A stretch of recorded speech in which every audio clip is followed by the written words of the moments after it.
एकही लढाई न हारलेला छत्रपती म्हणून संभाजीराजांचं नाव आपल्या डोळ्यासमोर येतं. तसाच एक लढवय्या मराठ्यांच्या इतिहासामध्ये एक महत्त्वपूर्ण योद्धा होऊन गेला, ज्यानं आपल्या कारकिर्दीमध्ये एकही लढाई न हारली. हो, असाच होता तो एक महान योद्धा. तो होता श्रीमंत बाजीराव पेशवा. हेच थोरले बाजीराव पेशवे. 285 वर्षापूर्वी मराठ्यांच्या इतिहासात ही एक अभूतपूर्व घटना घडून आली आणि या घटनेचा नायक होते ते म्हणजे बाजीराव पेशवे. 1720 ला वयाच्या अवघ्या 20व्या वर्षी बाजीराव पेशव्यांनी पेशवाईची वस्त्र स्वीकारली आणि काही वर्षातच मराठ्यांची घोडी ही माळवा, राजपुताना, बुंदेलखंड, ग्वालियर या भागात धुमाकूळ घालू लागली. 1736 पर्यंत राजपुताना, माळवा या भागात मराठ्यांचे वर्चस्व प्रस्थापित झाले. बाजीरावांचा शब्द हा देशाच्या राजकारणात प्रमाण मानला जात होता. दक्षिणेला इंग्रज, पोर्तुगीज, निजाम हे सगळे बाजीरावांच्या शब्दाबाहेर नव्हते. अपवाद होता तो फक्त दिल्लीचा. दिल्लीकरांचा समज होता की महाराष्ट्र आणि बाजीराव हे अजून लांब आहेत. पण दिल्लीश्वरांचा हा समज मराठ्यांनी कसा चुकीचा ठरवला याविषयीची माहिती या व्हिडिओच्या माध्यमातून जाणून घेऊ. 1737च्या सुमारास मल्हारराव होळकर, राणोजी शिंदे, विठोजी घुले हे सगळे सरदार उत्तरेत होते. यमुनेच्या दक्षिणेला या सगळ्या सरदारांच्या सोबत बाजीराव ठाण मांडून बसले होते. 1736च्या दसऱ्याच्या मुहूर्तावर बाजीरावांनी सीमोल्लंघनासाठी बाहेर पडले होते. मजल दर मजल करत यमुनेजवळ असलेल्या जाटांच्या ताब्यात अटेरचा किल्ला ताब्यात घेऊन होळकर आणि शिंदे हे दोआबाद शिरले. या भागात लूट करून परतत असताना होळकर आणि शिंदेंना मुघल सरदार सादत खान आणि त्याचा जावई सफदरजंग यांचा सामना करावा लागला होता. या दोन सरदारांच्या पुढे मल्हाररावांचा निभाव लागला नाही, पण मराठ्यांचे फारसे नुकसानही झाले नाही. पण सादत खान आणि सफदर खान यांची ही बातमी तिखट मीठ लावून बादशाहकडे पोहोचवली गेली. मुघल राजा बेसावत होता. दरबारात खुशमस्करी होते आणि त्यांनी बाजीरावाला पळाला, चंबळच्या खाली गेला, गाढवावरून पळाला अशा वगैरे वगैरे बातम्या अतिशयोक्ती पसरून करून सांगितल्या. दुसरीकडे बाजीरावांच्या कानावरही या बातम्या येत होत्या. तेव्हा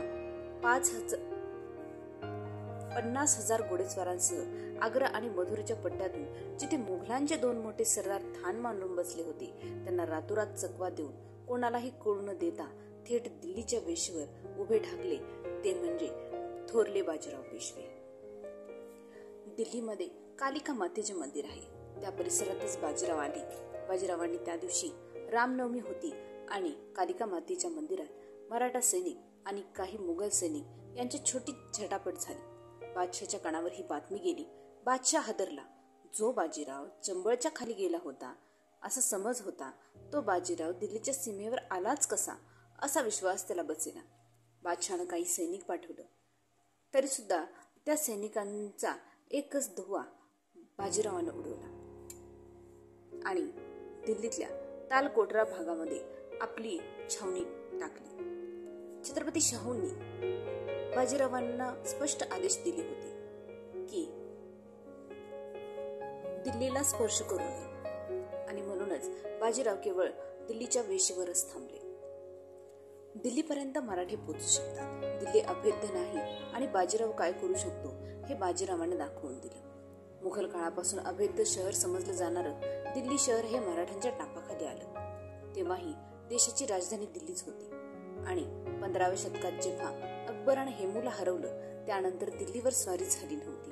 तेव्हा बाजीरावांच्या दिल्ली स्वारीचं महत्त्व लक्षात येतं. याशिवाय सगळ्यात महत्त्वाचे म्हणजे 1707 ला औरंगजेबाचा मृत्यू झाला आणि त्यानंतर बाजीराव फक्त 30 वर्षातच दिल्लीला पोहोचला.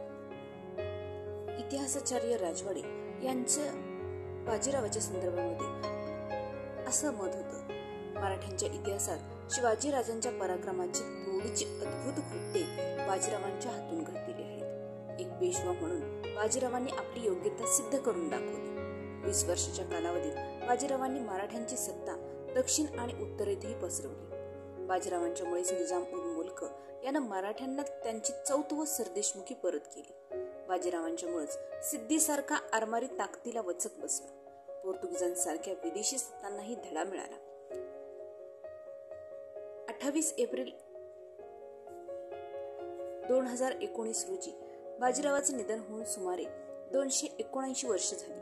इतकी वर्ष उलटूनही बाजीरावांचं नाव इतिहासामध्ये अजरामर आहे. त्यांचे जीवन आदर्श आहे आणि त्यांच्या अनेक योजनांचं, सैनिकी हल्ल्यांचं आजही मोठ्या अभिमानाने आश्चर्याने उल्लेख येतात. त्यांनी आपल्या कारकिर्दीमध्ये जवळजवळ 47 मोठ्या लढाया लढल्या आणि या सगळ्या लढाया त्यांनी जिंकल्या होत्या. म्हणूनच त्यांची संपूर्ण कारकीर्द, त्यांची पेशवाईची कारकीर्द ही अल्प जरी असली तरी ती अत्यंत गौरवशाली होती. छत्रपती संभाजी महाराजांच्या प्रमाणेच अल्पायुष्य जरी लाभलं असलं तरीही त्यांचं कर्तृत्व मोठं होतं.